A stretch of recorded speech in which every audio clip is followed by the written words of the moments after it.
Hi everyone and welcome to Akshata's Recipes. Thank you so much for stopping by. Well, keeping with the Diwali theme, today I'm going to be showing you the lovely Maharashtrian Chivda or Chivda recipe. It's made out of this very light, thin pohe. So friends, let's just jump straight ahead into today's recipe. Delicious Chivda. Now first I've taken about 3 cups of this very fine and flat pohe, also called Patalpohe, and we have to run it through a sieve to remove all the fine grains and dirt or dust that might be there. So that's very important that you need to sieve it. Now, besides this 3 cups of Patalpohe, we require about 1 cup of raw peanuts, or as per your choice. Similarly, a cup of cashew nuts, half a cup of kishmish or dried raisins, and 1/4 cup of sliced dried onions. You can also use the black raisins. You also require 1 light green chilli, some curry leaves, some powdered sugar, and some salt to taste. Then we also require some haldi, about 1/4 teaspoon of haldi powder, mori or rye or mustard seeds, some asafoetida and hing, and some cumin and jeera. Now the first thing is to roast the pohe in a large pan or a pot. We're not going to add any oil, but we're going to roast this on a low to medium flame for about at least 5 to 7 minutes. Continuously stirring it. You will see that the edges of this pohe start turning inward, and you can just keep on testing them till they become a little crispy. So you have to do this. This is a very important step, to roast the pohe.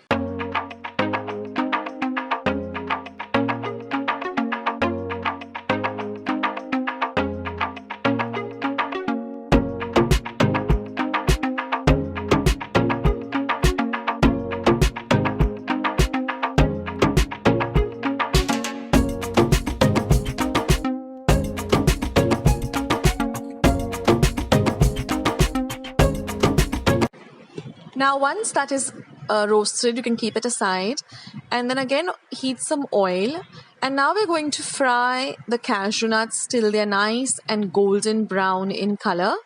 Once that is done, we're going to take it out and keep it aside.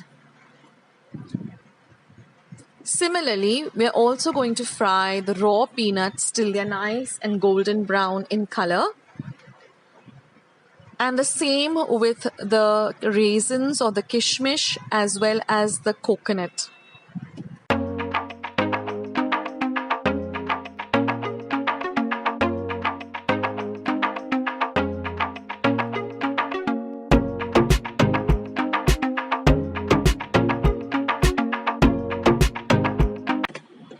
Now we're going to add about 2 or 3 tablespoons more to the oil. Heat the oil on a low to medium flame, and then we're going to add the mustard seeds or the mori or the rye.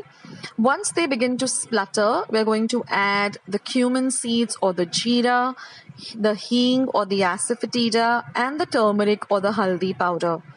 Then we're going to saute all of this very, very well. Now also going to add the light green chillies as well as the fresh curry leaves. We're going to fry all of this till the chillies also get really well fried and the oil gets infused with all of these lovely flavors. Now we're going to add our roasted pohe to this fodni, and we're going to mix everything together. Also adding all the fried cashew nuts, the fried peanuts, the fried raisins, as well as the fried coconut slices. And we're going to ensure that everything is well mixed. All of the pohe that we roasted should be well coated with this lovely bagar or fodni. You should not have any white specks of pohe. Everything should have this lovely yellow tinge. Now we're going to flavor it with some salt to taste as well as some powdered sugar. You can add as much sugar and salt as per your taste. All I've done is just taken about 2 tablespoons of sugar, ground them in my mixer, or you can use the ready-made pithi sakar. And after this is done, let this come down to room temperature, and then you have to just serve it. And ensure that when you're serving, you get all the goodness of the lovely fried cashew nuts, the peanuts, the lovely coconut slices, as well as the lovely kishmish. I love to have this with some very finely chopped onions. It tastes simply divine, and a little squeeze of lemon. And I love the fried coconut slices and the cashew nuts. And I hope you give it a try. Let me know in the comments box below how yours turned out. And don't forget to leave this video a big thumbs up. I need those thumbs ups. And also please subscribe to my channel if you haven't already by hitting the red subscribe button that you see just below this video. It's completely free, and once you subscribe, just click the bell so every time I put up a new recipe or a video, you'll get a message for the same.